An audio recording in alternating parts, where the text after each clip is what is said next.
तो हेलो दोस्तों, मैं बादल देशवाल गीता क्लास में आप सभी का स्वागत करता हूं। दोस्तों जैसा है कि आपको पता है कि हमारी मैथ की स्पेशल सीरीज चली हुई है और इसी स्पेशल सीरीज में हम सभी वनडे एग्जाम की तैयारी कर रहे हैं। आपका कोई भी वनडे एग्जाम हो, आपका जो एसएससी का एग्जाम हो, आपका किसी भी स्टेट का टेट हो, किसी भी स्टेट का पुलिस का एग्जाम हो, आपका कोई भी वनडे एग्जाम है, रेलवे का एग्जाम हो, तो आपका कोई भी ऐसा एग्जाम है जो एक दिन में हो जाता है, वनडे है, उसमें बेसिक मैथ आपसे पूछा जाता है। ये बेसिक मैथ आप जो है इस सीरीज से देख सकते हो, इस सीरीज से समझ सकते हो। आपने कभी भी मैथ की तैयारी की हो या ना की हो, आप जो है जीरो से स्टार्टिंग करके जो है अपने मैथ को सीख सकते हो और देख सकते हो कि मैथ को कैसे हम जो है बहुत आसान तरीके से जान सकते हैं, सीख सकते हैं। ठीक है, तो इस क्रम में हमारा जो है ये परसेंटेज का चैप्टर चला है, परसेंटेज प्रतिशतता। अब क्या कर रहे हैं, हमारा जो है अब जो है हमारा चला हुआ है रिवीजन। तो रिवीजन हम कर रहे हैं, देखते हैं हम आज के हमारे क्वेश्चन क्या है। क्वेश्चन इंपॉर्टेंट है तो लगातार आप इसका बने रहिए और लगातार अपना रिवीजन करते रहिए। अब क्वेश्चन नंबर 19 की मैं बात करूं, किसी संख्या में उस संख्या का 40% घटा देने पर 30 प्राप्त होता है, वह संख्या क्या है।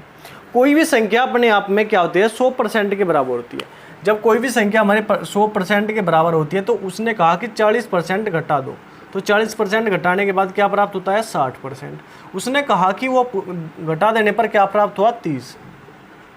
तो 60% किसके बराबर हो गया, 60% हो गया 30 के बराबर। एक बात आपको बिल्कुल रट लेनी है, याद कर लेनी है कि जहाँ भी संख्या के बराबर परसेंटेज आए, संख्या के बराबर परसेंटेज आए, ऊपर संख्या नीचे परसेंटेज हमें लिखना, ऊपर संख्या नीचे परसेंटेज हमें लिखना है। ठीक है, हमें क्या, वह संख्या क्या थी, 100% के बराबर, तो 100 से कर देनी है गुणा। तो क्या आ जाएगा हमारा, 0 से 0 काट दो, ये कट दे 2 बार, 2 से कट गया 50 बार। ठीक है, तो वह संख्या हमारी क्या आ गई, वह संख्या हमारी 50 आ गई। इस बात में एक लॉजिक है कि जहाँ भी संख्या के बराबर परसेंटेज आवे, ऊपर संख्या नीचे परसेंटेज, ये बात जो है रट लेनी है, याद कर लेनी है। ठीक है, क्वेश्चन नंबर 20 की अगर मैं बात करूं, किसी संख्या में से 15 घटाने पर उस संख्या में 20% की घटोतरी हो जाती है, वह संख्या का, उस संख्या का 40% क्या है। ठीक है, तो किसी संख्या में से 15 घटा दिए, कितने घटा दिए, 15 घटा दिए, तो उसमें क्या हुआ, 20% की कमी होगी। कितने परसेंट की, 20% की।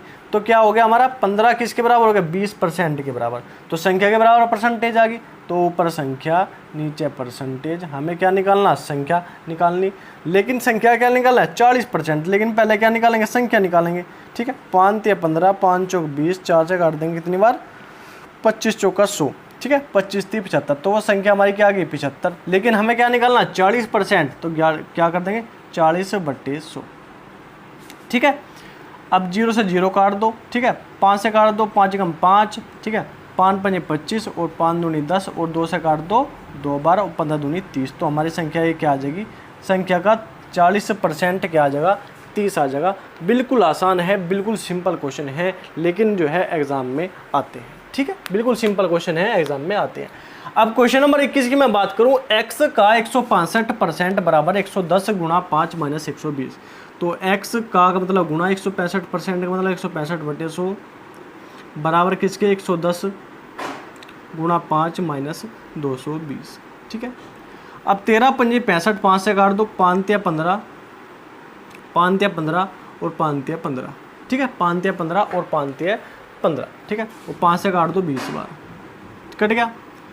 अब x गुणा क्या आएगा, 33/20 बराबर क्या आ जाएगा, 5 × 5 = 550 - 220 आ गया, 550 - 220। ठीक है, अब देखो x गुणा 33/20 बराबर हमारा क्या आएगा, ये घटाओगे तो 0 3 3।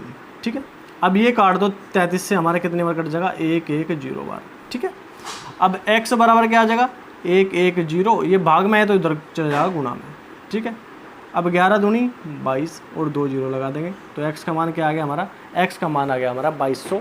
बिल्कुल सिंपल और आसान क्वेश्चन है, बस थोड़ी सी कैलकुलेशन आपको ध्यान रखनी है, कैलकुलेशन करनी है और ये समझना है जो मैंने आपको बताया कि संख्या के बराबर परसेंटेज हो तो ऊपर संख्या नीचे परसेंटेज। जो भी निकालना, 40% निकालना तो 40 से गुणा, 100% निकालना तो 100 से गुणा, क्योंकि हर संख्या अपने आप में 100% के बराबर होती है। ठीक है, तो ये थी आज का क्वेश्चन। अगर क्वेश्चन समझ में नहीं आए तो आपको क्या करना, वीडियो थोड़ी पीछे करके जो है देख लेना है, आपके समझ में जरूर आ जाएगा। ठीक है, तो ठीक है, आज के लिए इतना ही। क्वेश्चन आपके जो है बहुत ही इंपॉर्टेंट है, तो आप लगातार इसका रिवीजन करते रहिए। कल मिलते हैं नेक्स्ट क्लास में और अच्छे क्वेश्चन के साथ। तो धन्यवाद, जय हिंद।